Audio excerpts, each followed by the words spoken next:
പരാതി ലഭിച്ചാൽ അന്വേഷിക്കാൻ വിജിലൻസിന് ബാധ്യതയുണ്ടെന്നും അതിലെ ശരിതെറ്റുകൾ കണ്ടെത്തും മുൻപ് ക്രൂശിക്കരുതെന്നും മുഖ്യമന്ത്രി പിണറായി വിജയൻ വ്യക്തമാക്കി.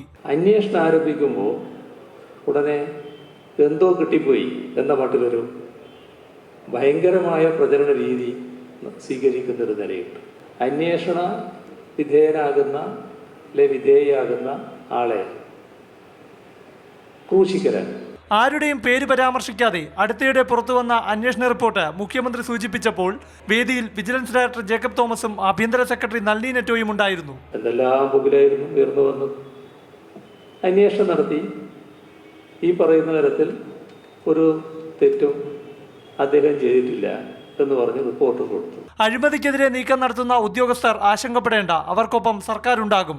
സർക്കാർ ജോലിയിൽ പ്രവേശിക്കും മുൻപ് നിയമനം കിട്ടുന്നവർക്ക് ഒരാഴ്ചത്തെ സദ്ഭരണ പരിശീലനം ഫെബ്രുവരി മുതൽ നൽകുമെന്നും മുഖ്യമന്ത്രി പറഞ്ഞു. അഴിമതി ആഴത്തിൽ വേരോടുന്ന സമയത്ത് അഴിമതിക്കെതിരെ പ്രതിജ്ഞയെടുക്കാൻ UDF സർക്കാർ മറന്നുപോയെന്ന് വിജിലൻസ് ഡയറക്ടർ ജേക്കബ് തോമസ് കുറ്റപ്പെടുത്തി. 6 മാസം മുമ്പ് ചില വകുപ്പുകളിൽ അഴിമതി വളരെ കൂടുതലായിരുന്നു.